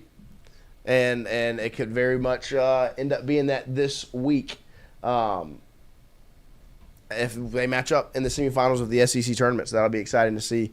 We'll kind of see how it shakes out. But they are playing some pretty good basketball right now. Mylasia Fulwiley, I would say, has found her groove and is playing some of the best basketball. Is playing her best basketball of the season right now. Even though she still does make some mistakes. She does have bad habits with the ball. She'll jump to make a pass, and she'll sling one, that maybe is questionable. But ultimately, when it comes to being a two-way player, she is balling. And you combine that with Michaela Williams, who has 26 and 12 yesterday. It's a hard team to beat. And that's the reason why the expectations for LSU are as high as they are, is because of the star-studded roster that they have. I do have for men's basketball, the SEC tournament bracket, as it were. Men's basketball bracket. The men's. Exciting. Was LSU 15? Yeah. Okay. Not last. Not last. Not last. Come on. Georgia, the matchup against the 10th seed in Georgia. If I'm going to be honest, this is not a bad side of the bracket for LSU. It's not a bad shakeout for LSU, even though, I mean, you went from an impressive victory over Ole Miss down the wire, down the stretch last week, and then you turn it on what day was that? Saturday they played? Was not a very good showing against Oklahoma. Is this finalized? No, this is because there's still season left to go. This is from Curtis Seabolt. If Missouri wins out, they will be the 3 seed based on round robin record, regardless of what Kentucky and Tennessee do. If all 3 go 1-1, Missouri will be the 4 seed. If Missouri goes, I love bracket talk. If Missouri goes 1-1 and either Kentucky or Tennessee go 2-0, Missouri will be the 5 seed. Yep. This week, Missouri is at Oklahoma and then versus Arkansas. Kentucky is at Texas A&M and versus Florida. Texas is at South Carolina and versus Vanderbilt. So we'll see, but it doesn't seem like LSU seeding is going to change. No, I think LSU's going to end up. What did you say? They went out during the tournament? Yeah, you get an auto bid. If you win the tournament, you get an auto bid. I love that rule. Yeah. You win the tournament, you get an auto bid. Matt McMahon is very much going to love that rule if it happens. Like, I did it. That would be pretty crazy. And look, like I said, I mean, I don't hate the bracket shakeout for LSU. Georgia, they should have won that game when they played last time. Texas, they lost to by 3. Away. On the road. Both of those were on the road, I believe. No, Georgia was at home. Georgia was at home. You have a lot of close losses. And then Alabama was another team you hung around with. Although that game was at home, I think Alabama's a much better basketball team than LSU. But they have NBA players. Yeah, LSU does not. But I don't hate the bracket shakeup. I think they could win a game. I think they could snag one in the conference tournament. Don't let them get hot. Yeah, don't let the Tigers get hot. But one. Watch out now. Put the bracket back up. I want to see the days. Don't let us win this game. Yeah, don't let the Tigers get hot. I want to see when LSU would play. So it would play Wednesday evening, Thursday evening, and then it would be Friday evening. I believe this weekend, right? This is in Nashville. LSU is also playing baseball in Nashville. Are we pulling up? Road trip, guys? Gonna go watch the LSU versus the Vandy boys, and maybe potentially, here's what I'll say. I'll put the pressure on men's basketball right here. If LSU men's basketball beats Georgia and Texas, makes it Friday. We just got to pack that thing up on Friday and get to Nashville for LSU, Alabama, and then LSU baseball on the weekend. You do realize that actually could happen. Those are not two great. No, that's what I'm saying. I'm saying it's not impossible. Yeah. But the pressure is on LSU men's basketball to make that happen. If you're watching. Because it'd be Hunter Hall, you're going to be in Nashville? You got room for 5? You got room for a crew? 4.5. Look, the pressure's on LSU men's hoops. The pressure's on. If they get those first 2 games and they're playing what would that be, the semis against Alabama? Yeah. That'd be the quarters. Yeah, it'd be the quarterfinals. If they're playing in the quarters against Alabama, I mean, we might just have to be in Nashville for And that. then they win, we stay. Well, we're staying anyways because But then we Saturday get to and Sunday you got double baseball. dip the chip. Run this thing back. Because that's what they did it. Right. Ramazan and Charles Harvey, but they did a double dipped on triple dipped, you would say. Friday night gymnastics, Saturday baseball, and then Saturday night men's basketball. Great way to cap your weekend off. And you just have to go back Sunday to get a dub. Yep. And they were back on Sunday to get a dub. So that would be awesome. Yeah, that's such an unbelievably cool life they've built for themselves. Yeah, it is pretty cool. Must be nice to be successful. We'll be there. Sabrion, not impossible, but improbable. Yeah.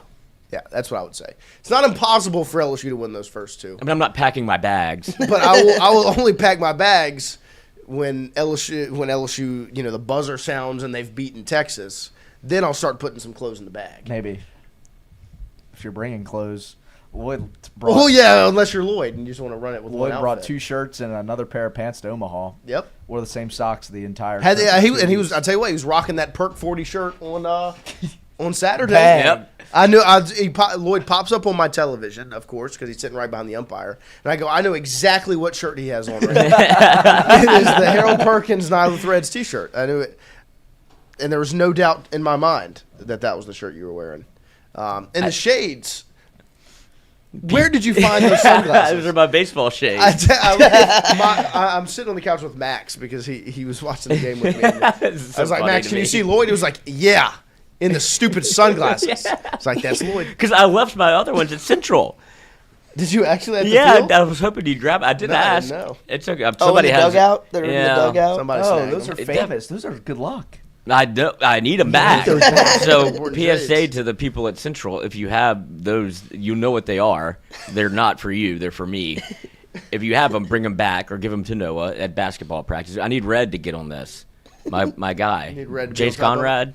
Jace Conrad, shout out. Oh, fucking dunk, dude. I didn't know he had got it like Yeah, that. he can get up there. That was awesome. He balled out on Friday, a little Need that. 27 and 9. Damn. LSU.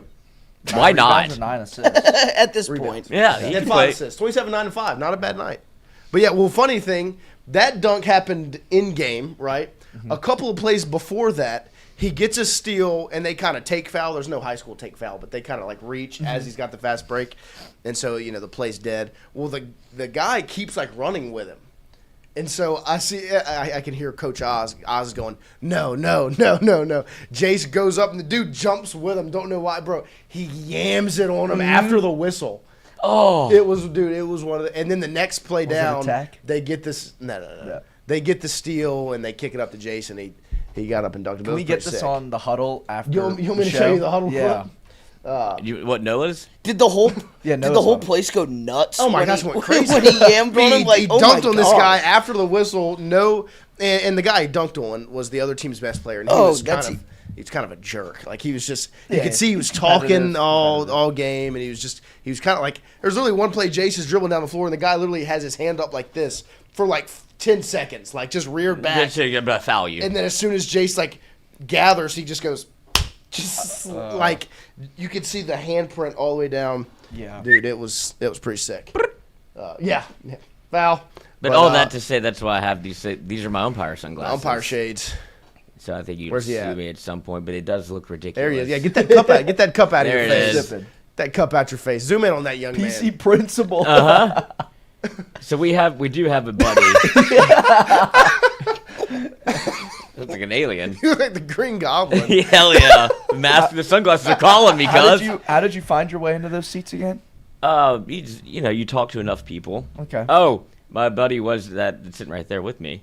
So I walk in, we go through whatever, and if you're nice to people, they sometimes are nice to you back. But Skip's right there, and he's like, "Oh, Courtney," and he was like, "Did Skip just fucking talk to you?" And I was like, "Yeah, he hates me, but now he loves me." And he was like, I was telling the story, and then so we're leaving. And I say bye to Skip on the way out.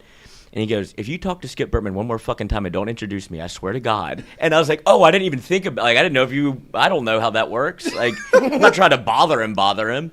But he was like, "I mean, you've talked to him like this is the third time you've talked to him, you can just say, "Hey, this is my friend Tyler." This is my buddy Tyler. And I was like, "Dude, next time if I see him, I will." He's like, I would like to meet Skip Burtman. I was like, "Okay, I got you. I got you. I got you. Yeah, you're a bad friend. I didn't think there's part of me that don't want to bother Skip because it's that should be all of you. That is all of me. Yeah, I don't want to. And so I'm not just be like, oh, and here, by the way, here's another person that you're not gonna like. So I just kind of just keep this one in my back pocket. You know, it's a reverence to the man. Of course, nothing but respect for old the Skipper. godfather of LSU baseball. Kiss the rings. He might be the godfather of LSU in general. That statue is awesome. Oh, it's the best. Can't wait for a little addition. It might be on a little box. I don't like that. I didn't like that either. You didn't need we that. We could have edited that out if we were going to do it. Or just own it. Can they make the statue of him with his head down and doing the foot thing? What would it be? I did notice the hat yesterday. I'm telling you. I noticed the hat because I was looking for it. Yes. Because I always saw he just stuck the pin in the hat. He used to. Right. Yeah, and now they like you said, they specialize the hat. And so I'm like looking because I'm just sitting right by the dugout. So I'm like looking like close. I'm like, and then he turns and he does it, and I was like, that is pretty sick. It's like a Kingsman. It's awesome.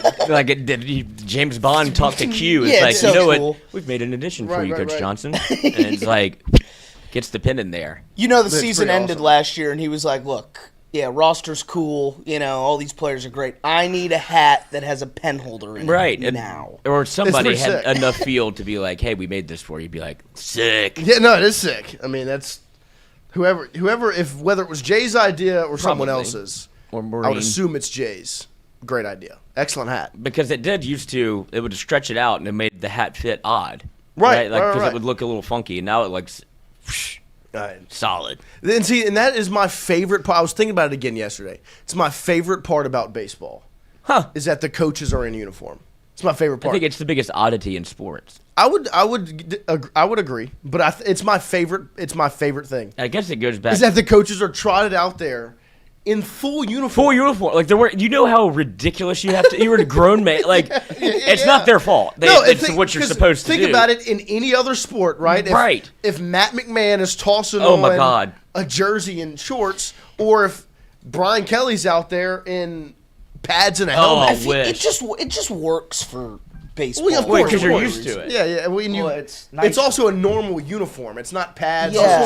It's also like kind of a semblance of dress clothes. Yeah, I mean you're wearing pants. No, it's normal. Yeah, but it's my favorite part about it. Like I was looking at Jay yesterday. Obviously, I'm halfway watching the game, halfway watching Jay all game, and I just was like, he's in a full uniform right now, and it's awesome to me. Well, the thing and they also.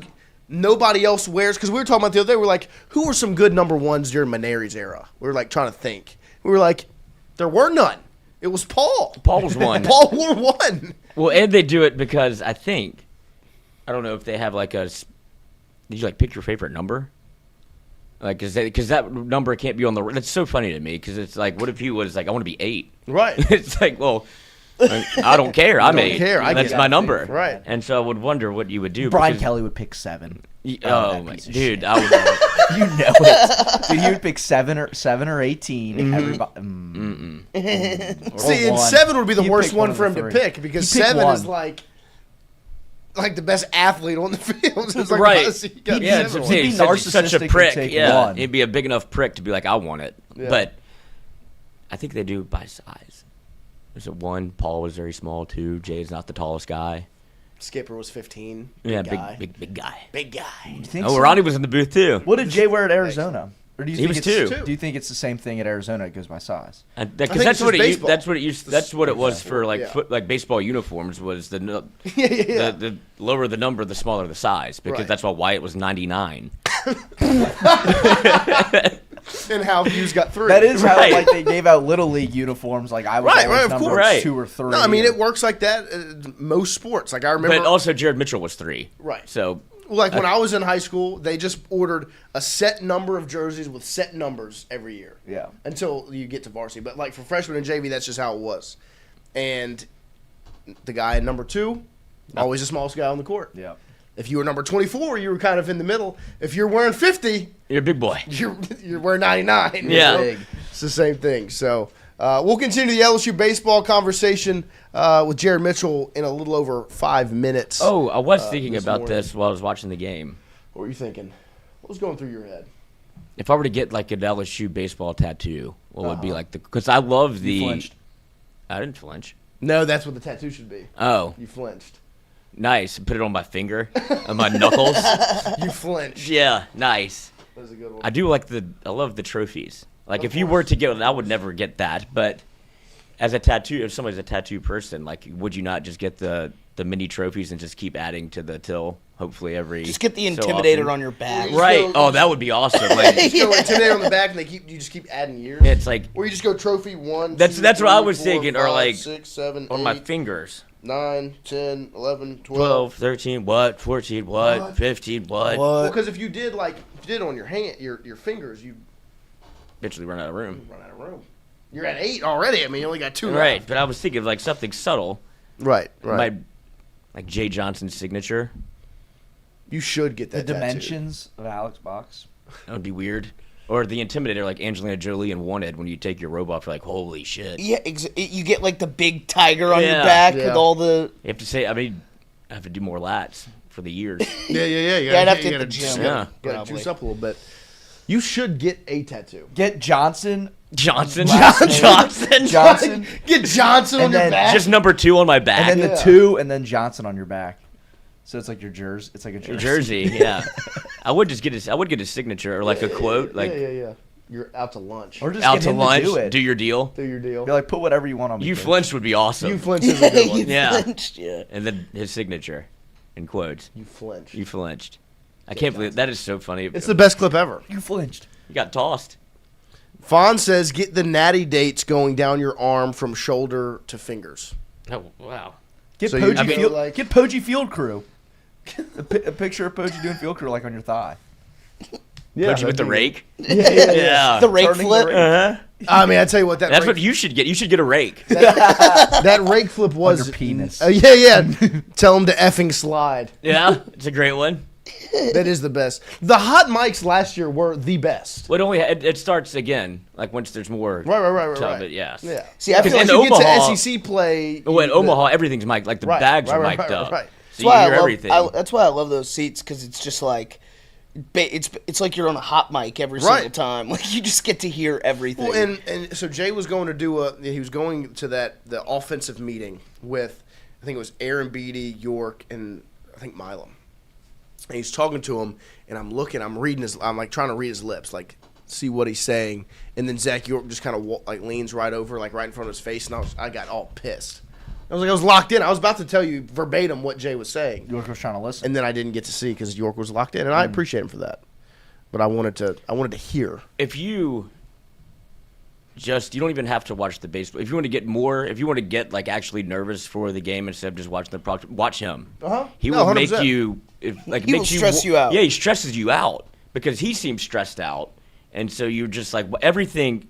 There's not a moment where he's not doing something. He's either coaching, watching intently, or writing something down. No, I know. There's after one of the scrimmages, he was walking into our little area, and he was saying thank you to us and whatnot, shaking our hands, What a saying guy. hello, and he's like, "Oh, you're back! What's going on? Good to see you." Had a wild night in Fort Worth. And so we talk, and then he goes, and then the next game, it's regular season time. Next game, show up. I'm like, "Hey, coach." Mm-hmm. Yep. And it's like, all right, he's ready to rock. Yeah. he's ready No to more rock and roll. chit-chatting. Nope. That ship has sailed, buddy. Better do your fucking job today, Poggi. Your third base better be pristine. No more waving to the crowd. Yeah, no more tripping over your feet when they're cheering for Flexing you. to the crowd. But we'll take a quick break here. We'll come right back with Jared Mitchell. Old Jay Mitchell join us at 9:35 this morning, right after this break, to talk LSU baseball. No more flexing.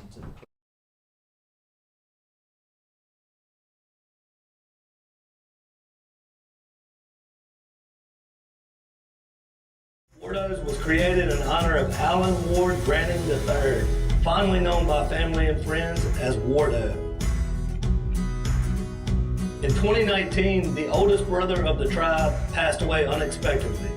His remaining siblings and loved ones wanted to honor his memory in a special way.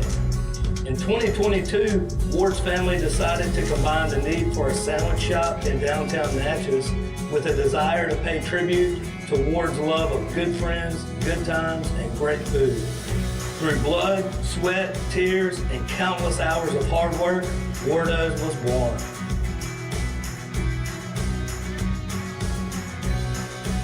So go visit Wardo's today at 309 North Broadway Street in Natchez, where the po' boys are so good, you'll swear you're in Cajun country. Hey, Miss Lou, come visit us, Tom and Wright Granding at Go Martin on the Go Deli.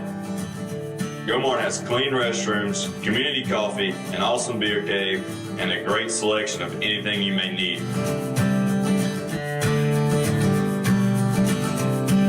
Located at the corner of Highland Boulevard and Highway 61 South in Natchez. Also stop by Wardo's Po' Boys at 309 North Broadway on the beautiful Natchez Bluff, where everyone is family.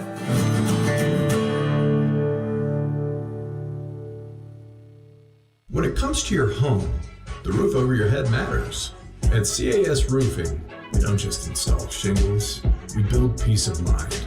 With years of experience and a commitment to craftsmanship, our team shows up on time, gets the job done right, and treats every project like it's our own home. Whether it's repair, a replacement, or storm damage that caught you off guard, CAS Roofing is ready.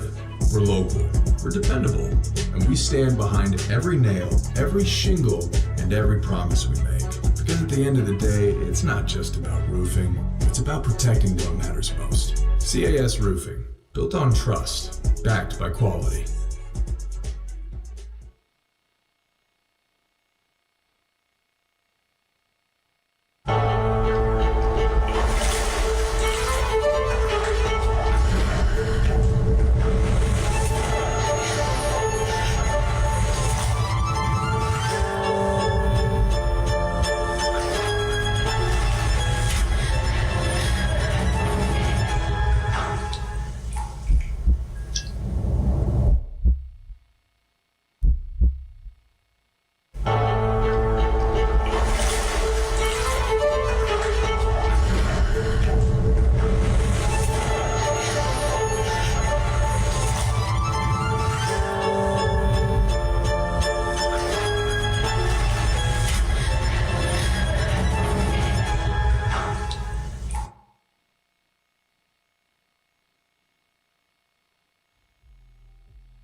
Magic moment, 8th inning, first and second, one out, Rizzy, punch out. Hey, great win today, guys. Thanks for picking me up at the end there. We keep doing that. We're going to win a lot of ball games. And another payoff pitch, and a swing, and a miss. Down on strikes. 2 outs, the 2-2. Swing, and they miss. Struck him out. Rizzy fired up as he should be. Magic moment.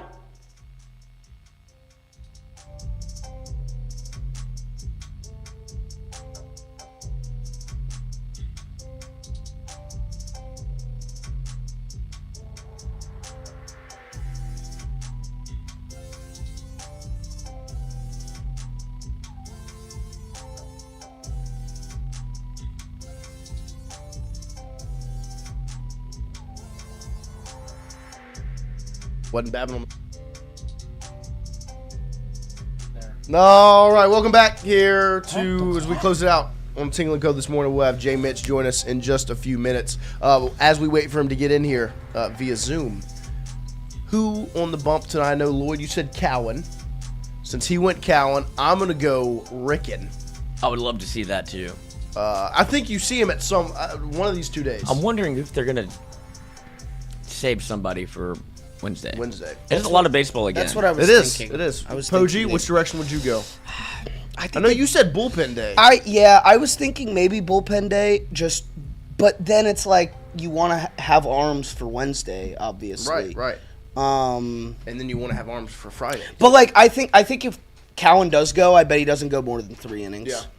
I bet he maxes out at 3. I would think. No matter how he's doing, Yeah. I'd say they max him out at 3. I don't know who's going to start tonight, but I would think they save Cowan for Wednesday. I mean, high pressure game midweek. It's just like a random high pressure game. I feel like Cowan's the guy to go with on Wednesday. Yeah, right? that's interesting. I guess when you include that on Wednesday, Lloyd, the fact that it is going to be an atmosphere. And right. There will be pressure.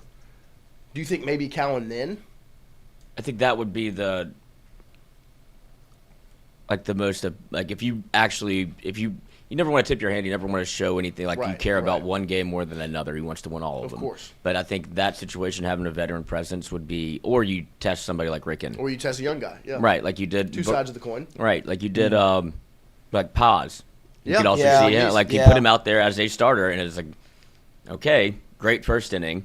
And then you saw the same thing with Schmidt last year where it was so up and down. Right. But I put him in situations to be able to be a starter. This is what it's going to feel like. Yeah. And Wednesday is going to be a real legitimate atmosphere. So it's right. You'll have different emotions than you would pitching on a Monday night in the box. On the road. Right. I could see Ricken because, Jay put Cade in his freshman year at Southeastern, and that place was rocking. I could see it. Yeah. Yeah, no. Oh, there he is. Andrew Messina, Cooper Williams pitch this week. He pitched against McNeese. Not particularly well, but Jay Mitch is in. Mm-hmm. All right, well, we'll get straight to it as we'll talk about the baseball weekend here with Jared Mitchell, who joins us. Jay Mitch, good morning. Thank you for joining us. Go again. What's up? I said good morning. How y'all doing today, man? Are we? Please tell me we're not part of the party that's kind of jumping off the cliff right now. Never that. No, sir. Never that. We're steering people away from the cliff. Actually turn this way. There you go. Get back in line. There we go. Don't look too far over the edge. Here's the suicide number. But I'll ask you. Obviously, offensively, a rough weekend. But I do think there's been a majority of the fan base that's kind of stayed true with it and stuck with the confidence in this team. But when you've seen the offensive output this weekend, what are some of your thoughts on what's going on? It's one weekend. The offensive output was obviously not desirable. It's not where you wanted it to be this weekend.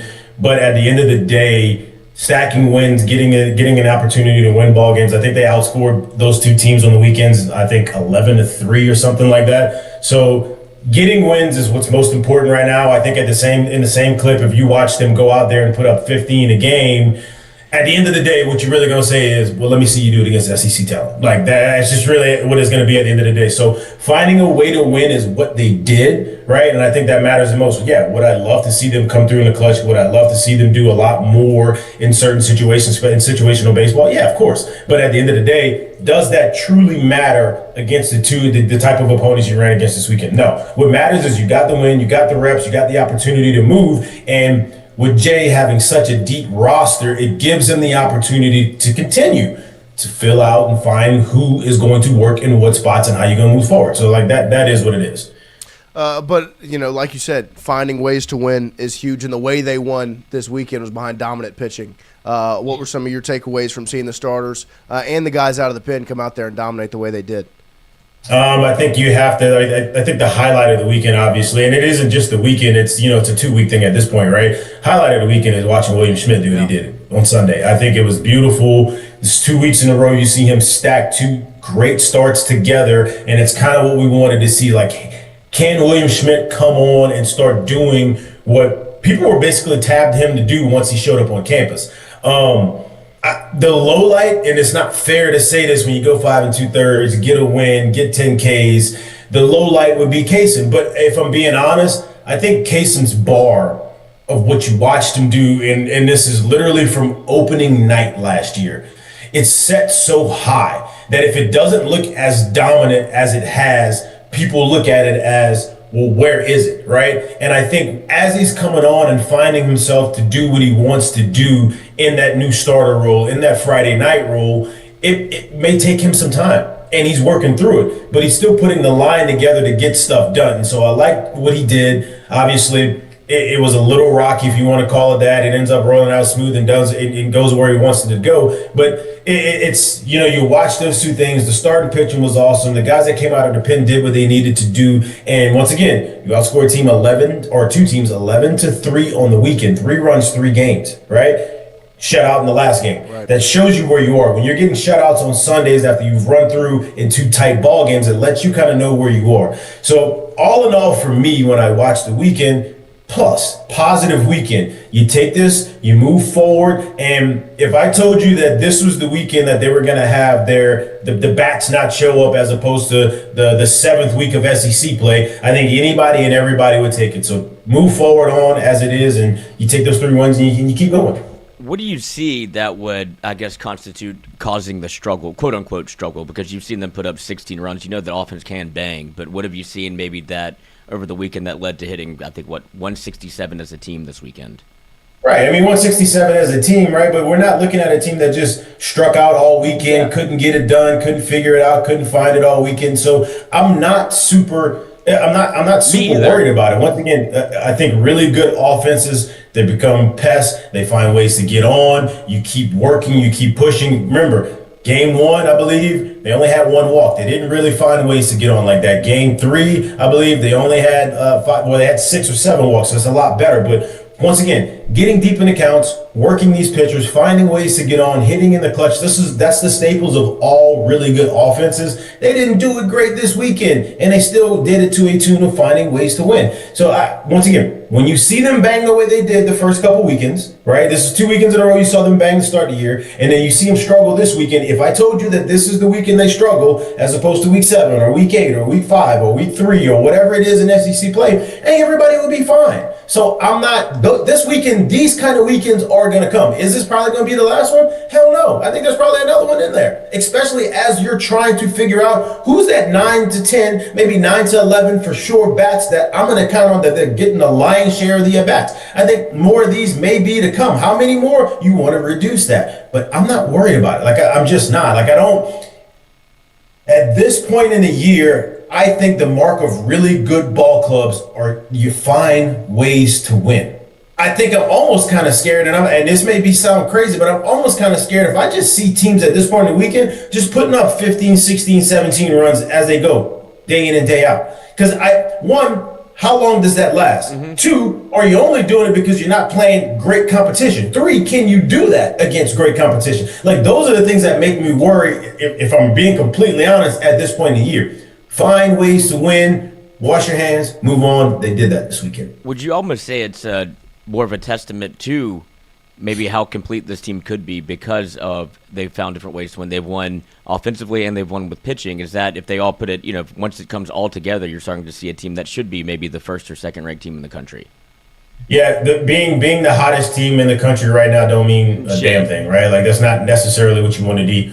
What you want to be. Finding ways to win right now is the most impressive thing. And I think when you look at a weekend rotation, none of those guys were weekend rotation guys for LSU last year. Obviously, Casey that starts towards the back end of the year, but they were not weekend rotation guys last year, right? There's the lineup has 3 or 4 guys that are truly everyday players that played everyday spots last year. You're finding guys that had to come in. They're inserting themselves. They're getting comfortable in not only this lineup, but playing, which is it about to be in this league and in this stadium. So I think those things all matter in terms of how you kind of gel together, how you come together. And they talked about it. We've had guys come on our show talk about, hey, it's all about gelling, and we're trying to make this thing come together. We're trying to have the chemistry right where it needs to be for us to move the way we need to move throughout this 56-game schedule. It's not about a 3 games sample. It's not about the weekend before you get ready for SEC play. It's about, can you stack the W's when you need to and move forward? Because I'll say it again.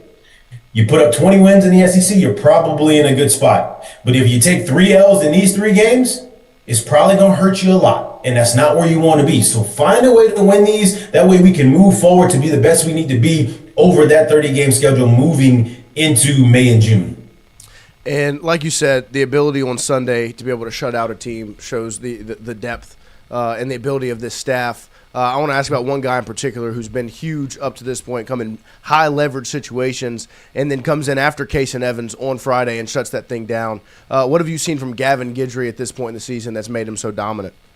The Bulldog's back, man. He's healthy, and he's his same Bulldog self. Like, the confidence hasn't left him. He's healthy again. And for me, like, I think about what you saw him do Friday night and then what you've seen Devin Sharon do a couple times. It's opening the door for guys who can get you for sure outs in high leverage situations at the back end of ball games. And if they can do that and do it for multiple innings, like you see a lot of good, really good college baseball teams have, that is a deadly pitching staff. So it's those two things. I love seeing those guys doing what they're doing right now because it makes you feel good if we can get through 5. It makes you feel good if we can get to the back end of ball games in high leverage situations and games that matter. And then one of the other starters, Cooper Moore, up to this point in the season, it just looks he looks like the starter that's got the starting experience. That is a veteran guy. What are you seeing from your perspective and what he's done?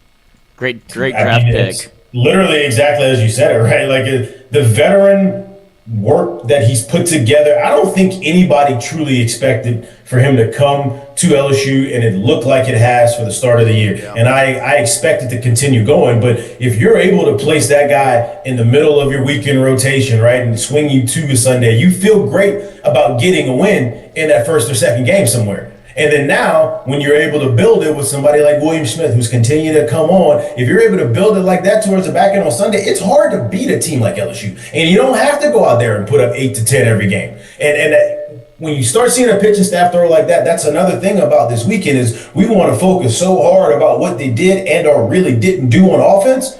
Look at what they did on the pitching part of it. Look at what they did on defense. Look at how they played in those spots. Because you're not going to go out there and just bang, bang, bang your way through the SEC. Yes, of course you have to hit. But you're going to have to be able to pitch it and play defense behind it as well. And they did that at a very high, very efficient clip this weekend. And I love seeing that part. Oh, I was just going to ask about, because I do think there has been I guess harshly maybe over-criticized, overly critiqued would be Case and Evans, the way he's come in and started. And people, I don't know what they expected to see, but it's not as the Case and Evans that gets to come in and throw 98 every time he gets out there and shut the door and go, 3 innings, and it's all emotion, and it's something that was like suited for that role. But I do think what he's done is come in and he's made 3 starts, pitched 13 innings. He's only given up 11 hits, and he has 21 strikeouts to 7 walks. Like, I don't think that people are realizing, like, he's growing into this role, and he's starting to become somebody that can be a Friday night guy. I mean, I said it before the year starts. It's so hard to go and name and go and find guys that were highly successful and dominant, if we're being quite honest, as soon as they hopped on the scene in the back end of the bullpen and then turned into a starter the next year and you see the exact same thing. Now, I'm not talking about numbers. I'm just talking about how it looks. So, one, there's 2 parts to this for me, and I spoke about it already kind of on the show, is what he's done or what he did last year is he set a bar that is so asininely high for himself that people expect to see exactly that, right? But when you look at the numbers of what he's done this year, he's still been really good. And if you didn't see what you saw last year, you wouldn't sit here and be saying, oh, man, we got a problem going. He's been really good. I expected there to be a growing pains point. For you to put the numbers up that he has in his quote-unquote, I'm figuring out how I want to do it as a Friday night guy, as opposed to out of the bullpen, I'm encouraged by that. And I expected that. Like we talked about it on Sunday. We do the thing on Friday, where we sit here and we pick on Friday what we kind of think the starter's going to go through. I said 5 2/3, and I said 9 or 10 Ks. I had said more hits than he gave up, but literally sat around the same spot. If it were to jump all of a sudden on this Friday, right? Like, I think there's a buildup. But if it were to have jumped already to 7 innings and 10 Ks, no walks, I would have been surprised. It doesn't usually happen that way.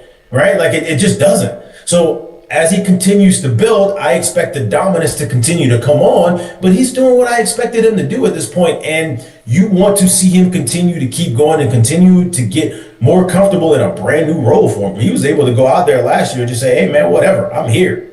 And I know I can throw strikes for 2 or 3 innings, right? Now he's trying to figure out, how do I maximize my ability over an extended period of time without burning myself out and putting us in a hole every time I go out there on a Friday night? So, yes, it's going to look a little different. Well, because it's funny, the juxtaposition between, like, the group chat with Mic'd Up. We have Jack Ballard at 7:23 on Friday. Casey Evans has been out there for 20 minutes. And he goes, probably time to end this experiment, right? And then you look up, and Mikey goes, nope, looks like he's going to have a quality start, 5 in the third, has 10 strikeouts. And you're like, oh, okay, because it does feel like people are quick to almost hop on him. And it's like, let him be a starter. You're treating him like he's has to come in and be electric right away. But do you think that Jay's almost kind of conditioning him for the starting role? Because you haven't seen him go over 90 pitches yet, and it feels like that's kind of the mile marker so far this year. No, I mean, yeah.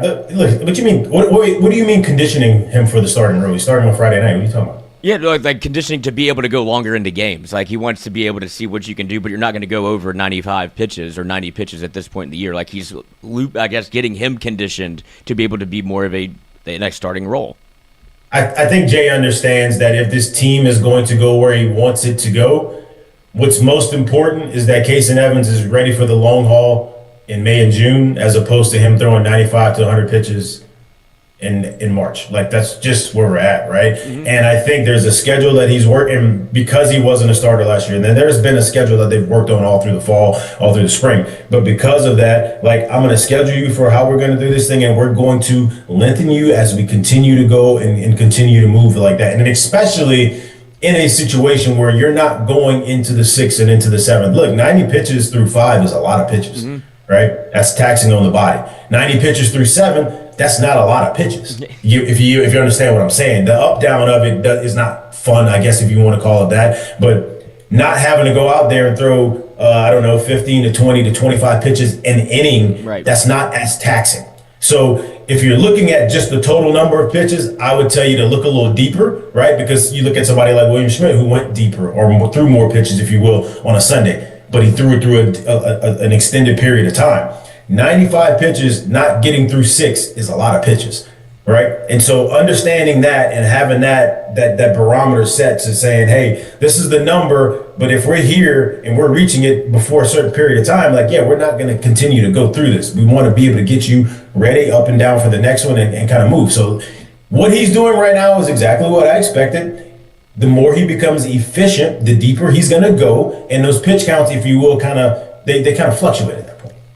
And obviously being a former player, LSU football, LSU baseball, 2-time national champion, Mop, have you ever been in a Derek Curiel situation where you show up to the ballpark after he said food poisoning, but it could have been anything, where you got to tell coach, like, cuz I can't play center, I got to, like, maybe I can DH because I got the bubble guts. Yeah. Yeah, I think, it's happened before. I don't remember it ever happened in college, but it definitely happened in pro ball. I can remember a time right now in AA where we were in Tennessee playing the Cubs in AA, and it just so happened Javi Baez was still on the team, and I'll never forget this. Is pretty funny. The day it happened, I want to say I maybe doubled in my first at bat, and I was rough. I was struggling.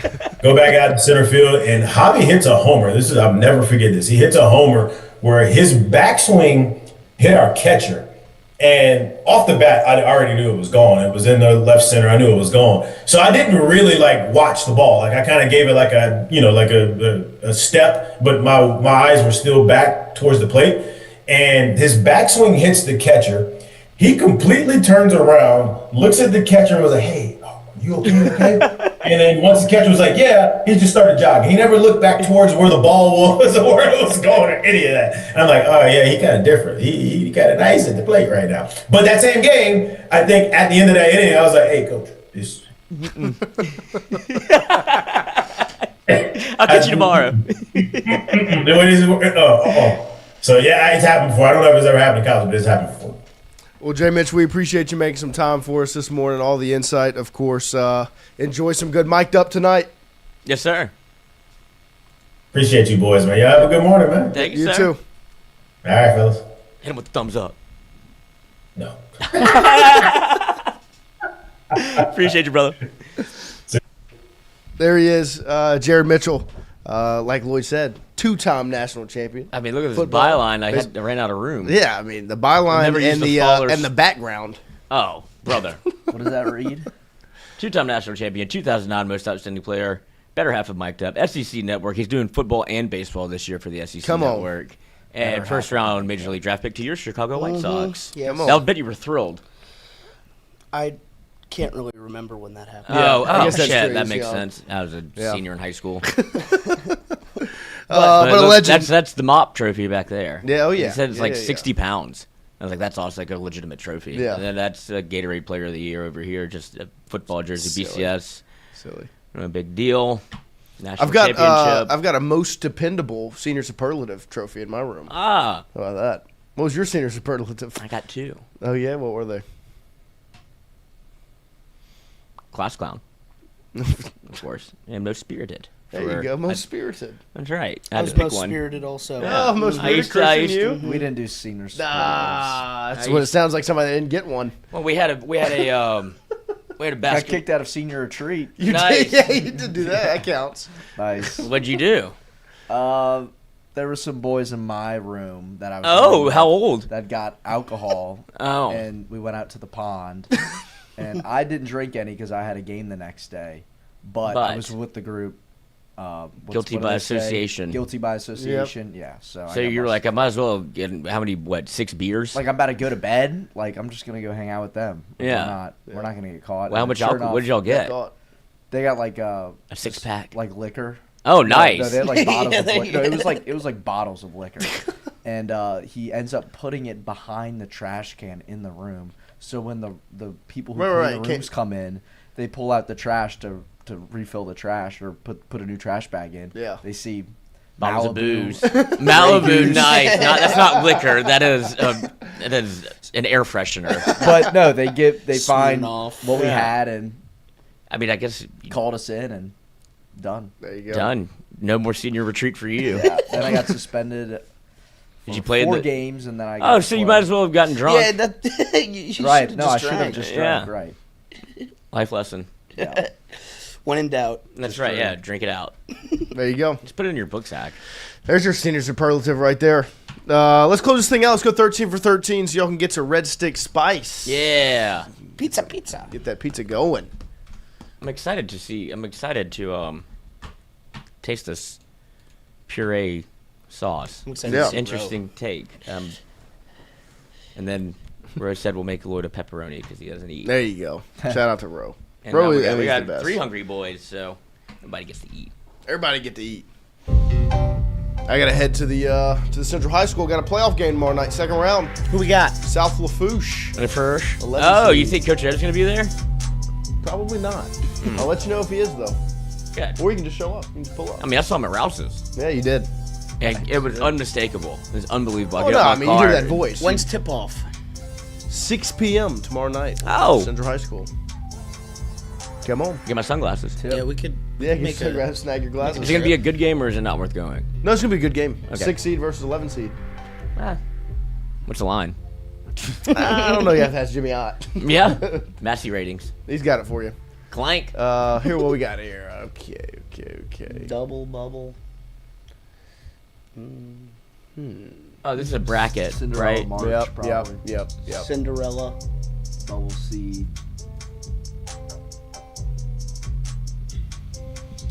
Bracket seed. Cinderella bubble, bracket Cinderella. bubble seed.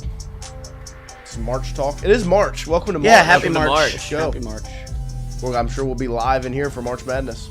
Oh, yeah. What if LSU's in it? That would be awesome. LSU women's basketball will be in. Yes. Bogey.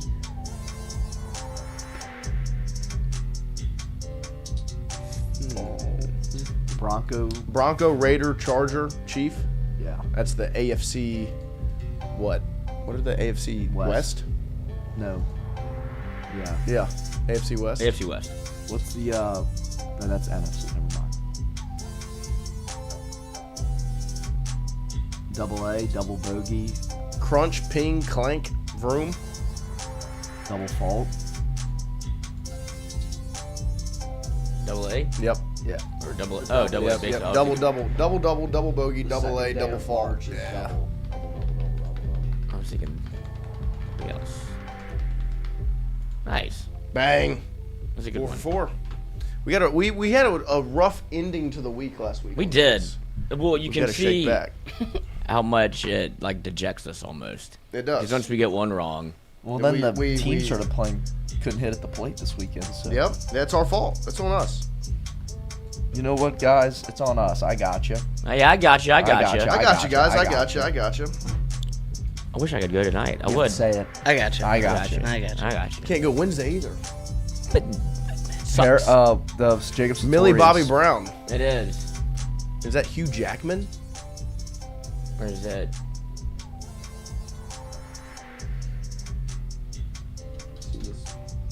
Definitely her. I'm so bad at this.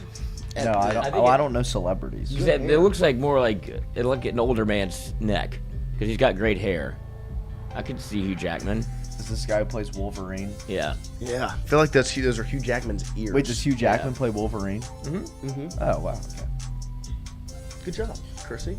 It looked like Wolverine. Oh, we're gonna do a bracket, March Madness challenge. Well, of course. Yeah, of course. Every year. Huge Jack. I'm Being a winning. bang a bong. I'm gonna win. This is the most I've watched college basketball in a long time. I think. So you think you're locked in? I think maybe I could Jim have a good Plunkett year.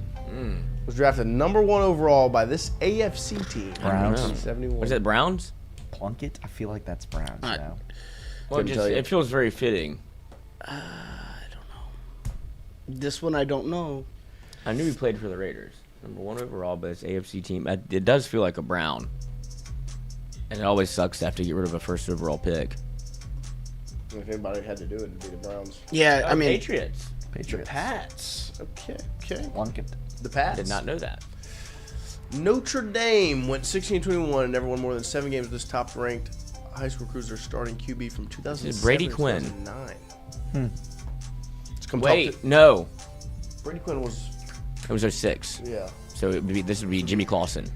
That you are correct. Ball knower. Yes. He does know ball. That's peak Lloyd right there. 2007, 2009. That's what DeMar DeRozan is playing for the Kings now. Yeah. Nice. Sack. I did have a bet that I still have to pay off. He's made his way around the league. Yeah. Bulls, Spurs. We started with the Raptors. History. Then he goes Spurs. Detroit. And Bulls. Of course. Well, which Michigan then? That is where Detroit is. Good job. Yep. Michigan. Lay's offered a variety of wavy Lays in a blue bag whose flavor was this other Frito-Lay chip brand. What? Interesting. So it was a wavy Lay that's flavor was another Frito-Lay chip brand. So it'd be the chili cheese is the one I think of. I mean, What does it have to be? It doesn't have to be Fritos. Oh, okay. Frito-Lay is the it'd be sour cream and onion. the conglomerate. Big Frito. Big This Frito. is the wavy one. Big chip. Big chip. Big chip. Oh, big chip. Yeah, is it sour cream and onion? Doritos. Oh, a Dorito flavored wavy Lay. I don't believe that, but I'll put it in. What? What? With the original debuting in 2022, Fire Country and Sheriff Country are procedural dramas that air on this major network. Sheriff Country. Big country. Big country. I feel like it's about like CW or something. It might be CMT. Maybe Fox, CMT, ABC, NBC. CBS. Oh, what? Big media. Oh, One of them channels. EWTN. OWN. What's the Oh, Oxygen Network. Oh, that's the Oprah Winfrey. Oprah. AETV. Yeah, probably that. I don't know. A&E. CBS. Sports Network. Yep. Bang. This actress played the villainous White Queen in the Narnia movies. I know exactly who she is. Don't know her name. I'm looking at her face right now. We could describe it. She was the Sorcerer Supreme in Doctor Strange. The bald lady. The bald lady. Yep. She was the White Queen in Narnia, I believe. What is her name? That counts. I guess, kind of. I know who she. I know her.